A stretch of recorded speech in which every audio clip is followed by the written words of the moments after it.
Halo, Halo, perkenalkan kami dari kelompok B4 akan mempresentasikan tugas satu mengenai analitika data yang beranggotakan saya Muhammad Zaki Fariski. saya Christophorus dari Manado. Saya Benedictus Ernaldo. Saya Putu Kaniska Madisya.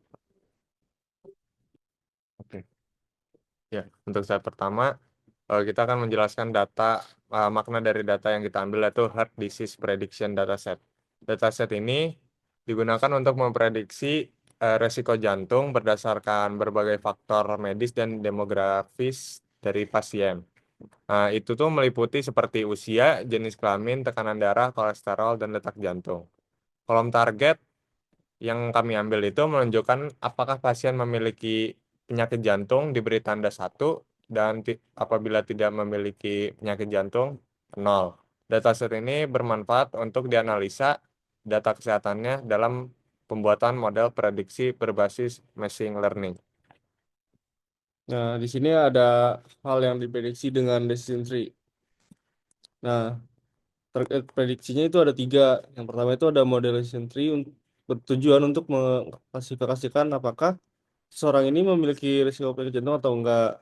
Yang kedua ada label target. Nah, target di sini itu nol itu tandanya tidak memiliki penyakit jantung. Kalau satu itu dia memiliki penyakit jantung. Yang ketiga, prediksi ini berguna untuk membantu dokter buat mengambil keputusan dini untuk mencegah dan pengobatan penyakit jantung.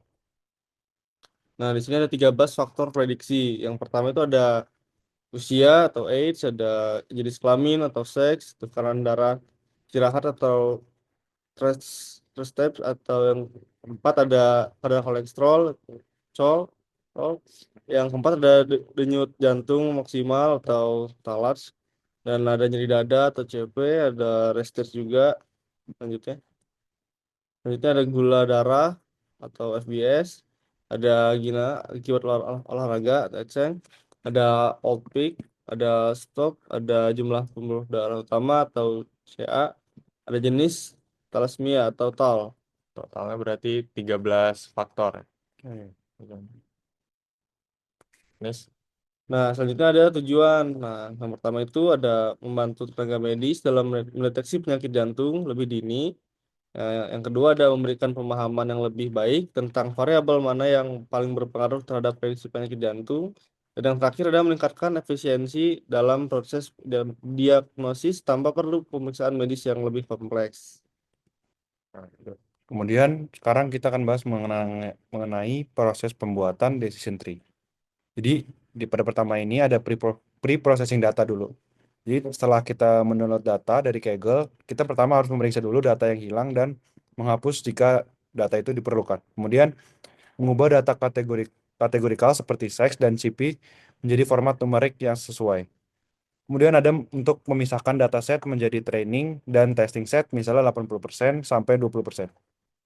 Nah, kemudian kita masuk ke pembuatan model decision tree. Pertama ada kriterion.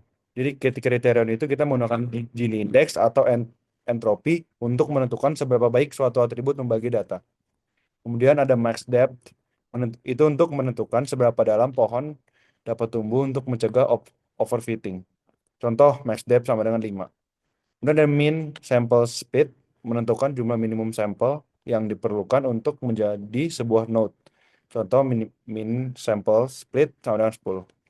Kemudian ada min sample sleeve, atau jumlah minimum sampel yang harus ada dalam setiap daun pohon untuk menghindari cabang yang terlalu kecil.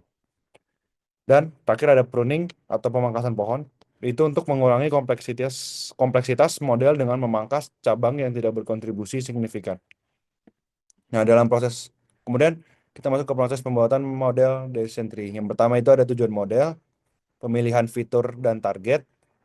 Yang ketiga, proses pembentukan pohon keputusan. Nah, dalam proses pembentukan pohon keputusan ini ada tiga lagi, ada itu untuk pemilihan fitur terbaik, root node, kemudian pemisahan data, splitting, rekursi, proses berulang.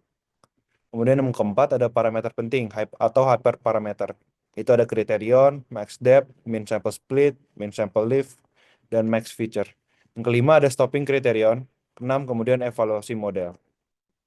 Nah, selanjutnya ini merupakan visualisasi hasil data yang kita lakukan eh, hasil codingnya. Data ini menunjukkan berdasarkan data unlimitednya yang berjumlah dari data kami total 1000-an. Mengapa data persebaran ini sangat berantakan? Karena kami memiliki faktor yang banyak, yaitu faktornya ada 13.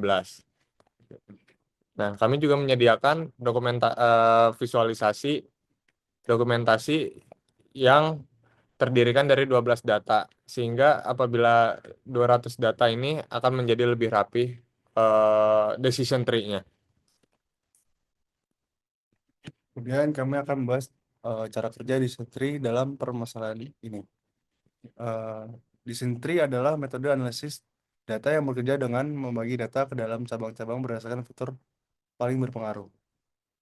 Pada kasus prediksi penyakit jantung ini, decision tree sangat membantu untuk menentukan apakah pasien tersebut berisiko besar dalam jantung atau tidak, seperti ada nyeri dada, detak jantung maksimum, usia, kolesterol, dan lain-lainnya. Lalu ada keputusan akhirnya itu dibuat melalui alur logis yang bertingkat, sehingga model ini mudah dipahami dan efektif untuk mendukung pengambilan keputusan medis. Berikut link hasil Google Colab hasil codingan kami. Kami mendapatkan akurasi untuk yang unlimited 0,95 ya. Kurang lebih 0,9. Dan yang 200 datanya 0,8. 0,8. Sekian dari kelompok kami. Terima kasih.